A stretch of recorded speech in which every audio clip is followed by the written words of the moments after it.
కోకిల బాలగేయంలోని ఒక చక్కటి బాలగేయాన్ని మీకు పాడి వినిపిస్తాను. ఈ మధ్యకాలంలో మీరు చూస్తున్న ఆ పుస్తకాల్లో కూడా మీరు కూడా చాలా పాటలు పాడుతున్నారు. నాకు అప్పుడప్పుడు తెలుస్తూనే ఉంది. మీరు పాడుతున్న విధానం కూడా చాలా బాగుంది. Very good. అందరు నేను అభినందిస్తున్నాను. ఎందుకంటే పుస్తకం వైపు మనసును మళ్ళించడం అంటే చాలా ఆనందంగా ఉంటుంది.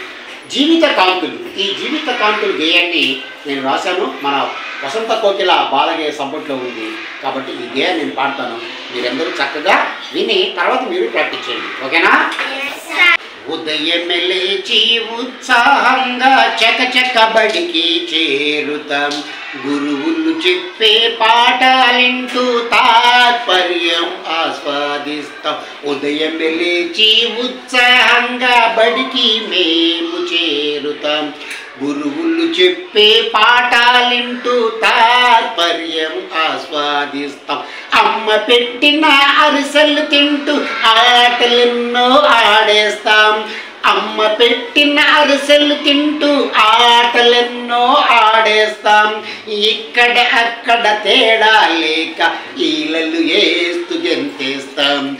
ఉదయం లేచి ఉత్సాహంగా బడికి మేము చేరుతాం.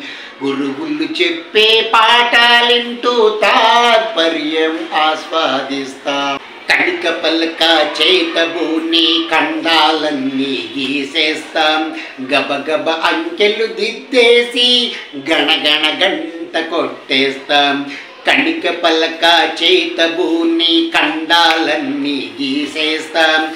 గబగబ అంకెలు దిద్దేసి గణగణ గంటను కొట్టేస్తాం. చప్పుడు చేస్తూ కురిసేవా నన్ను ఛత్రంలో బంధిస్తాం. చప్పుడు చేస్తూ కురిసేవా నన్ను ఛత్రంలో బంధిస్తాం. జట్టు జట్టుగా మేమంతా జం జం అంటూ బడికెళ్తాం. ఉదయం లేచి ఉత్సాహంగా చకచక బడికి చేరుతాం. గురువులు చెప్పే పాఠాలింటూ తాత్పర్యం ఆస్వాదిస్తాం. టంగున గంటలు తీసుకొని టంగు టంగున మోగిస్తాం. టంగున గంటను తీసుకొని టంగు టంగున మోగిస్తాం. తమురుక వాద్యం చేత పట్టి ఢంకా పట్టి దరువేస్తాం. టంగున గంటను తీసుకొని టంగు టంగున మోగిస్తాం. డమురుక వాద్యం చేత పట్టి ఢంకా పట్టి దరువేస్తాం. తరగతి గదిలో బుద్ధిగా ఉంటూ బాలల కథలు వింటేస్తాం. తరగతి గదిలో బుద్ధిగా ఉంటూ బాలల కథలు అల్లేస్తాం. ఊహల గుర్రం ఎక్కేస్తూ నచ్చిన పనులు చేసేస్తాం.